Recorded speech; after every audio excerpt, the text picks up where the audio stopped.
Hello everyone. तो जो आज का हमारा लेक्चर है वो है लेक्चर नंबर 18 पे, ठीक है। और आज का जो हमारा आर्टिकल रहेगा वो रहेगा आर्टिकल 14 पे, ठीक है। तो हमारे हिसाब से क्या हुआ है कि जो हमारे फंडामेंटल राइट्स हैं तो उनको हमने क्या किया है कि कुछ ग्रुप्स में अलग अलग हो गए, ठीक है। तो आर्टिकल 14, 15, 16, 17, 18 को, तो जो ये हमारे आर्टिकल्स हैं इनको हमने रखा है राइट टू इक्वालिटी के अंडर, ठीक है। तो इनके अंडर जितनी भी राइट्स आते हैं वो किसके बारे में बात करते हैं? They all talk about right to equality. तो सबसे पहले हम हमारा आर्टिकल 14 देखते हैं कि आर्टिकल 14 में क्या बोला गया है। तो let's start our lecture. Equality before law, the state shall not deny to any person equality before law and the equal protection of laws within the territory of India. कि जो हमारी state है वो किसी भी person को deny नहीं कर सकती, क्या? इक्वालिटी बिफोर लॉ, ठीक है, या equal protection of law with in the territory of India, ठीक है। कि हर एक इंसान, जो लॉ है हमारा, जो कॉन्स्टिट्यूशन है या कोई भी जो लॉज आते हैं, आर्टिकल, लॉ का जो डेफिनेशन है सबको पता हो गया ना कि लॉ में क्या क्या आता है, ठीक है।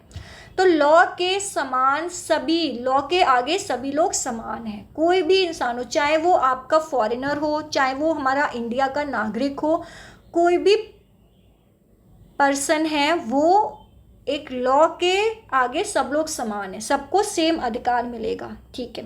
अब यहाँ पे क्या है कि यहाँ पे दो फ्रेज आ रहे हैं आपके पास। क्या दो आ रहे हैं? एक आ रहा है आपके पास इक्वालिटी बिफोर लॉ, ओके। और सेकंड क्या है? Equal protection of law. तो ये देखो कि दोनों में क्या अंतर है। इक्वल प्रोटेक्शन ऑफ लॉ, देखो जो इक्वालिटी बिफोर लॉ है ये क्या है? ये एक ब्रिटिश कॉन्सेप्ट है, ब्रिटिश कॉन्सेप्ट।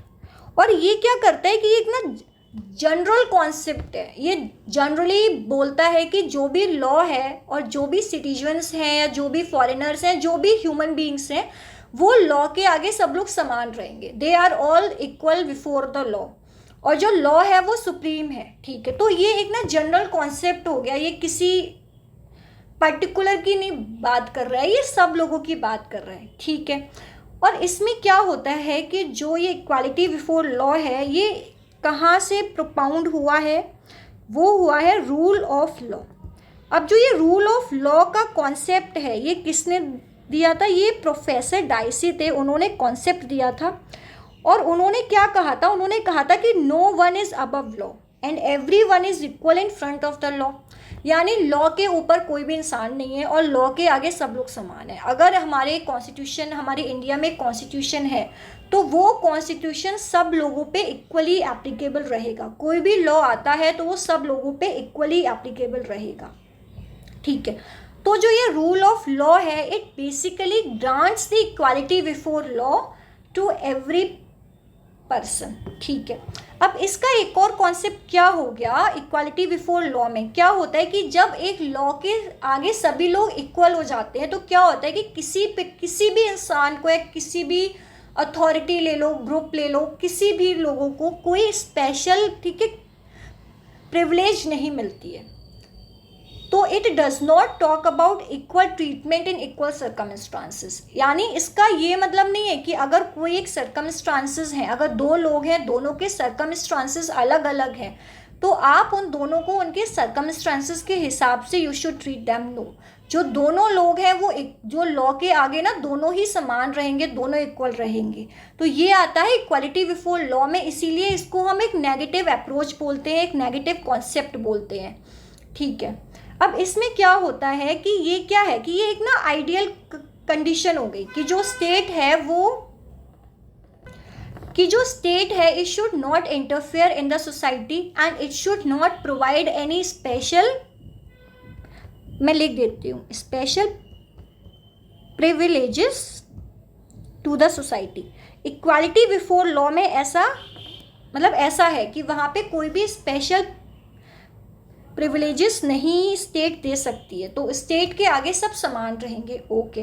लेकिन इसमें क्या है कि इसमें कुछ एक्सेप्शंस आते हैं इक्वालिटी बिफोर लॉ में। क्या क्या एक्सेप्शंस आते हैं? फॉर एग्जांपल, अगर हमारे जो प्राइम मिनिस्टर हैं या जो हमारे प्रेसिडेंट हैं ठीक है, तो उनको कुछ स्पेशल इम्यूनिटीज़ मिली हुई हैं। तो ऐसा तो नहीं हो सकता ना कि जो नॉर्मल सिटीजन्स हैं, जो सिविलियंस हैं और जो गवर्नमेंट ऑफिशियल्स हैं, तो वो दोनों इक्वल हो जाएंगे, ऐसा नहीं हो सकता। तो सबको क्या होता है कि कुछ स्पेशल इम्यूनिटी उन लोगों को मिली होगी, ठीक है। जो डिप्लोमेट्स होते हैं उनको कुछ स्पेशल इम्यूनिटी मिली हुई होती है। तो ये इसके कुछ एक्सेप्शंस होते हैं, ये एब्सोल्यूट नहीं होता है, ठीक है। सेकेंड जो हमारा है वो है इक्वल प्रोटेक्शन ऑफ लॉ।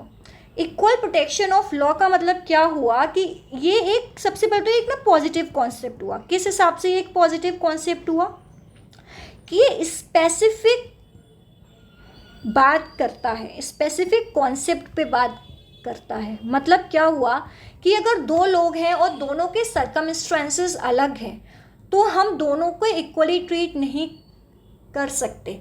उनके जो भी पर्टिकुलर सर्कमस्टांसेस रहेंगे we should treat them according to that. Okay, ये हो गया। तो ये जो है ये इक्वल प्रोटेक्शन ऑफ लॉ के अंडर आता है, इसीलिए हम इसको एक पॉजिटिव कॉन्सेप्ट बोलते हैं।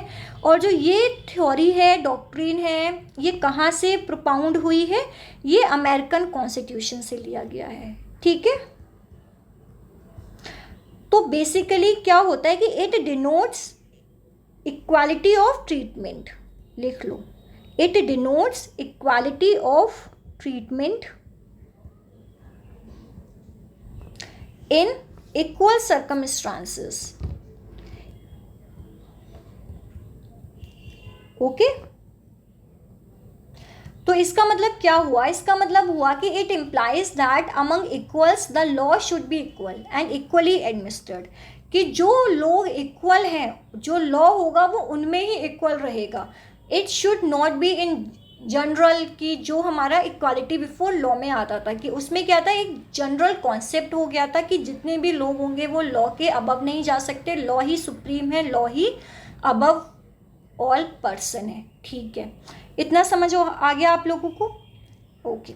जैसे कि क्या होता है, आप लोगों ने देखा होगा रिजर्वेशंस होते हैं या विमेन के लिए कुछ स्पेशल, चाइल्ड के लिए कुछ स्पेशल लॉज आते हैं, या विमेन के लिए कुछ स्पेशल रिजर्वेशंस आए हुए हैं, या कुछ ग्रुप्स हैं उनके लिए कुछ स्पेशल रिजर्वेशंस हैं, ठीक है।